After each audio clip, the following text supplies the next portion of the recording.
Hi all അസ്സലാമു അലൈക്കും welcome back to my channel. അപ്പോൾ ഞാൻ ഇന്ന് വന്നിട്ടുള്ളത് ഒരു അടിപൊളി പുഡിങ്ങിൻ്റെ റെസിപ്പി ആയിട്ടാണ്. നല്ല ടേസ്റ്റി ആയിട്ടും നല്ല ക്രീമി ആയിട്ടുള്ള പുഡിങ്ങാണ് കേട്ടോ. എൻ്റെ മോൻ്റെ ബർത്ത്ഡേക്ക് വേണ്ടിയിട്ട് തയ്യാറാക്കിയതാണ്. നല്ല പാർട്ടികളിലൊക്കെ തയ്യാറാക്കാൻ പറ്റിയ ഒരു അടിപൊളി പുഡിങ്ങാണ്. അപ്പോൾ ഈ വീഡിയോയിലേക്ക് പോകുന്നതിന് മുന്നേ നിങ്ങൾക്ക് ഇഷ്ടമാണെങ്കിൽ ലൈക്ക് ചെയ്യാനും സബ്സ്ക്രൈബ് ചെയ്യാനും മറക്കരുത്. അപ്പോൾ നമുക്ക് റെസിപ്പിയിലേക്ക് പോവാം. ആദ്യം തന്നെ ഞാൻ 1/2 ലിറ്റർ പാലെടുത്തിട്ടുണ്ട്. 1/2 ലിറ്റർ പാലിൻ്റെ അളവാണ് കേട്ടോ കാണിക്കുന്നത്.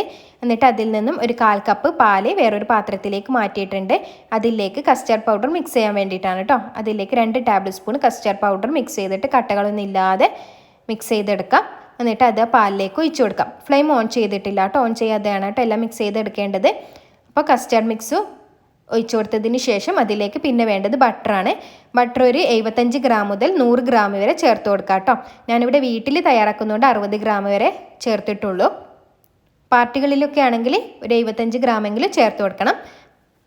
പിന്നെ ഇതിലേക്ക് ഒരു 1/2 ടിന്ന് മിൽക്ക് മെയ്ഡും കൂടി ചേർത്ത് കൊടുക്കാം. പിന്നെ വേണ്ടത് ചൈന ഗ്രാസ് ആണ്. ഒരു 10 ഗ്രാം ചൈന ഗ്രാസ് 1 കപ്പ് വെള്ളത്തിൽ സോക്ക് ചെയ്യാൻ വേണ്ടി വെച്ചതാണ്. ഒരു 15 മിനിറ്റ് വെച്ചാൽ മതി. അതിനുശേഷം ഇതിലേക്ക് ഒഴിച്ചു കൊടുക്കാം. പിന്നെ വേണ്ടത് പഞ്ചസാരയാണ്. ഞാനിവിടെ 5 ടേബിൾ സ്പൂൺ പഞ്ചസാര ചേർത്ത് കൊടുത്തിട്ടുണ്ട്. മധുരം കുറച്ച് മുന്നിട്ട് നിൽക്കണം. അപ്പോൾ തണുക്കുമ്പോൾ നല്ല മധുരം ഉണ്ടാവുകയുള്ളൂ, നല്ല ടേസ്റ്റും ഉണ്ടാവത്തുള്ളൂ. ഇപ്പോൾ ഇത് ഫ്ലെയിം ഓൺ ചെയ്തിട്ടുണ്ട് കേട്ടോ. എന്നിട്ട് പച്ച ടേസ്റ്റൊക്കെ ഒന്ന് മാറണം കസ്റ്റർഡ് പൗഡറിൻ്റെ. പിന്നെ ആ ബട്ടറും ചൈന ഗ്രാസും ഒക്കെ നല്ല പോലെ ഒന്ന് മെൽട്ടാവുകയും വേണം. അതിനുശേഷം ഇതിലേക്ക് ബ്രെഡ് ചേർത്ത് കൊടുക്കാം. 3 സ്ലൈസ് ബ്രെഡാണ് കേട്ടോ ചേർത്ത് കൊടുത്തിരിക്കുന്നത്. അതിൻ്റെ സൈഡുള്ള ബ്രൗൺ കളറൊക്കെ ഒന്ന് കളയണം കേട്ടോ. അതിനുശേഷം ഇട്ട് കൊടുക്കാം. ഇനി ഈ ബ്രെഡ് ഒന്ന് നല്ലപോലെ ഒന്ന് മിക്സായാൽ മാത്രം മതി. അതിനുശേഷം ഇത് നല്ലപോലെ ചൂടാറിയതിന് ശേഷം ഒരു മിക്സിയുടെ ജാറിലിട്ടിട്ട് ഒന്ന് അടിച്ചെടുക്കാം. നല്ലപോലെ ചൂടാറിയതിന് ശേഷം മാത്രം അടിക്കാട്ടോ മിക്സിയുടെ ജാറിൽ. എന്നിട്ട് അത് പുഡിംഗ് ട്രേയിലേക്ക് ഒഴിച്ചു കൊടുക്കാം. ഞാനിവിടെ കുറച്ച് തിന്നായിട്ട് പുഡിംഗ് മതി എന്നുള്ളത് കൊണ്ട് 2 ട്രേയിലാക്കിയിട്ടാണ് കേട്ടോ ഒഴിക്കുന്നത്. നിങ്ങൾക്ക് നല്ല തിക്കായിട്ട് വേണമെന്നുണ്ടെങ്കിൽ ഒറ്റ ട്രേയിൽ ഒഴിച്ചാൽ മതി.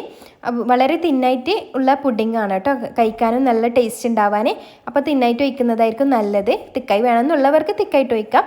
അപ്പോൾ ഇത് ഞാൻ ഒഴിച്ചിട്ടുണ്ട്. ഇനി ഇതൊന്ന് കുറച്ചൊന്ന് സെറ്റാകുന്നത് വരെ വെക്കാം. ഫുള്ളായിട്ട് സെറ്റാവരുത്. അതിന് മുന്നേ ഇതിലേക്ക് നട്ട്സ് ഇട്ട് കൊടുക്കാം. ഞാനിവിടെ ബദാമും പിസ്തയാണ് കേട്ടോ ഇട്ട് കൊടുക്കുന്നത്. പാർട്ടികളൊക്കെ തയ്യാറാക്കുന്നുണ്ടെങ്കിൽ ബദാമും പിസ്ത ഇടുന്നതായിരിക്കും കേട്ടോ നല്ലത്. പിസ്തയാണ് കേട്ടോ ബട്ടർ പുഡിങ്ങിന് കാണാനൊരു ഭംഗി ഉണ്ടാവാൻ. അപ്പോൾ നിങ്ങളുടെ കയ്യിൽ ഏതാണോ നട്ട്സ് ഉള്ളത് അത് ഇട്ട് കൊടുക്കാം. ഞാൻ ബദാമും പിസ്ത ഇട്ട് കൊടുത്തിട്ടുണ്ട്. ഫുള്ളായിട്ട് സെറ്റാകാൻ നിൽക്കരുത് കേട്ടോ. അതിന് മുന്നേ തന്നെ നട്ട്സ് ഇട്ട് കൊടുക്കണം.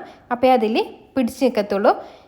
എന്നിട്ട് ഇത് 2-3 മണിക്കൂറൊന്ന് നല്ലപോലെ ഫ്രിഡ്ജിൽ വെച്ചിട്ട് തണുപ്പിച്ചിട്ട് മാത്രം കട്ട് ചെയ്ത് കഴിക്കുക. അപ്പോഴാണ് കേട്ടോ നല്ല ടേസ്റ്റ് ഉണ്ടാവാൻ.